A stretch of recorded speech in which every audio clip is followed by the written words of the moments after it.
Hey guys, my name is Scoby and welcome back to another video. In today's video, we're going to be doing an unboxing and review of the Shure SM7B. This is a microphone you've probably seen 100 times right now.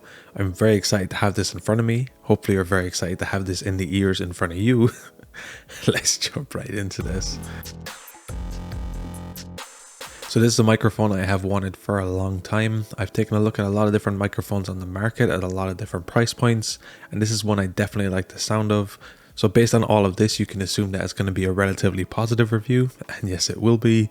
So we're going to be taking a look at what's in the box. We're going to be doing quick little things and a couple of tests, and we're going to see exactly how it handles. So the overall packaging is quite simple here. Inside the box, we get the usual. We get the microphone itself. We get the choice of 2 different pop filters included in this.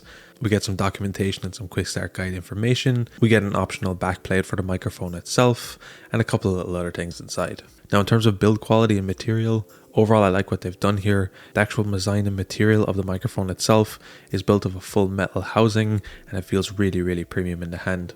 It is attached to a full mounting kit that does have some tilting and rotation and some screw dials on top, so you can adjust it a little bit. There's not too much adjustment on this microphone, and of course it does have the built-in stand here with the built-in XLR extension cable, and our cable comes back underneath this, so it doesn't have to connect directly to the mic, so it has more of a clean look. So there's no cable sticking out of the end here as there would be on other microphones. Instead, it's on the stand itself in a different location, which I think looks pretty clean. So when it's mounted to an arm or something like mine, it can look a little bit better in that regard. And overall, I think they've done a great job with the build quality and the actual styling of this microphone. Now in terms of features, there is no switches or buttons on the actual housing itself, although on the back of the microphone we do have 2 clips that you will need a pen or a screwdriver or something to adjust, and these have 2 different features. So depending on the sound you're going for and if you're going for instruments or not, you may want to introduce the presence boost. So here you can feel free to have a bit more flexibility with this. And again, once you have it set for the exact use that you want, you could then put the back plate on here so it can never be adjusted again without taking that off, just to make sure it's not turned off accidentally or someone turns it off by mistake. So of course this is a cardioid microphone, so it is going to have a very short distance for where it can pick up sound, or I would say good quality sound. Now one of the main features of this microphone is that kind of close proximity effect, where when you're really close to the microphone it has that warm radio sound, and as you get back it kind of loses it loses some of the deep bass, but it still has an overall clear sound.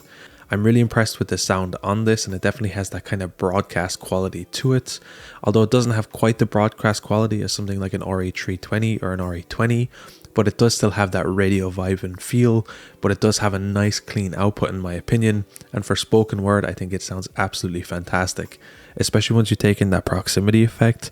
I really like how the SM7B sounds. Just out of the box it sounds really clean. With some tweaking it can sound even better, but overall I really like how this sounds. So what I'm going to be doing right now as a test is I'm going to be talking right into the microphone. I'm not going to be putting any effects. I'm going to be cutting the background music. This is going directly into my Elgato Wave XLR at approximately 75%, 80% gain on the device itself, and this is definitely able to handle it. There's not too much background noise, and I really like the overall clear sound from it. So I'm basically directly on top of the microphone right now, and this is how it sounds. I'm approximately 1 fistful away from the microphone right now, and this is how it sounds. I'm about 6 inches away from the microphone, and this is how it sounds.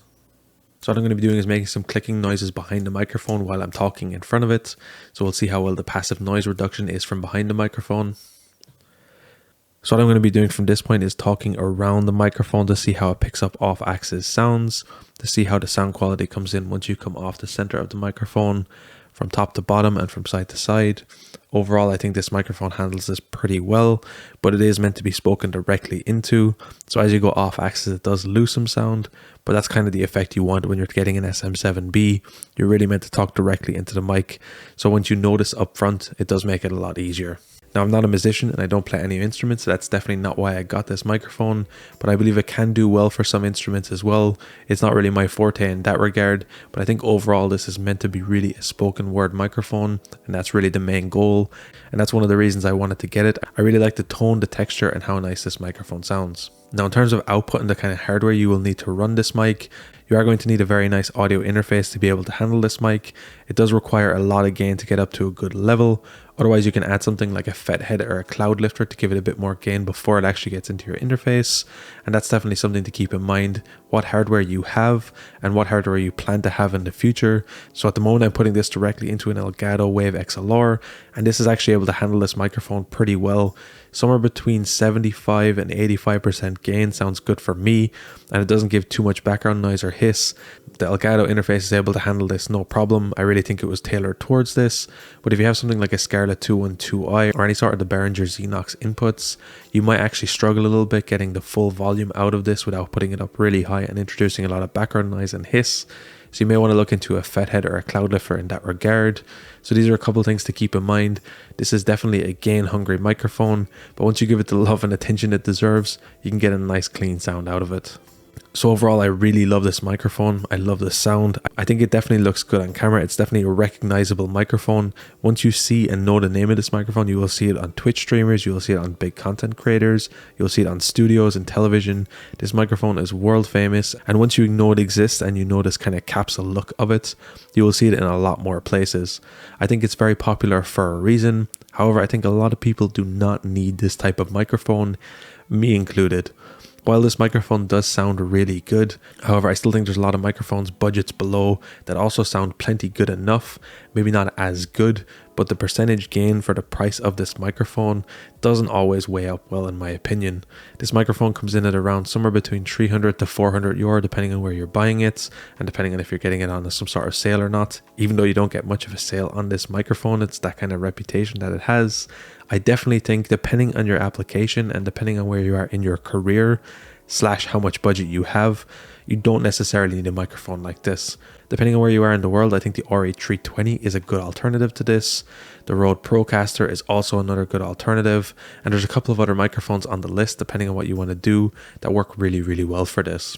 Another thing to keep in mind, if you can't talk directly into the mic, maybe you want your microphone off screen or you want something in the background to pick up a kind of dynamic sound of the room, this again is definitely not a microphone I'd recommend for you. Because of its proximity effect, as soon as you get away from the mic, it loses a lot of its gain. It's really meant to be up close and personal with this mic. You're really meant to get in close with it.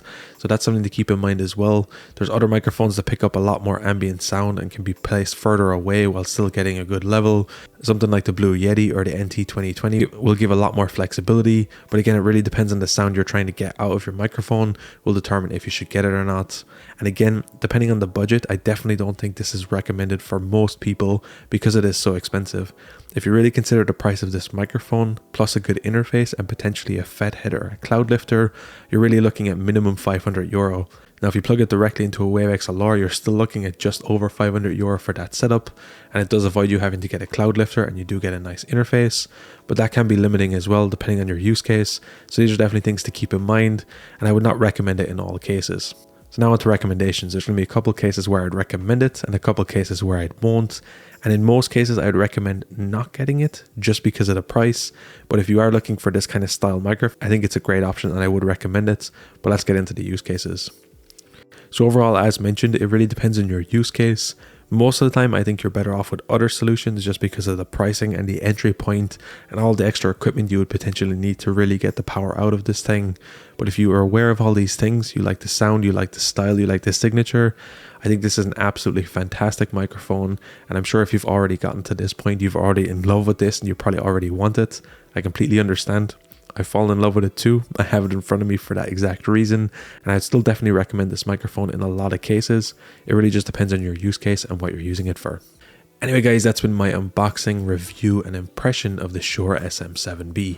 I want to take this moment to give a huge shout out to the channel members, Sean Daly, Joshua Davis and Devontae Hunt. Thank you guys so much for supporting the channel. If you'd like to have your name shout out in future videos or some other perks, be sure to click the join button underneath any video on the channel. Anyway guys, thank you so much for watching. Until next time, as always, keep it saucy. Peace.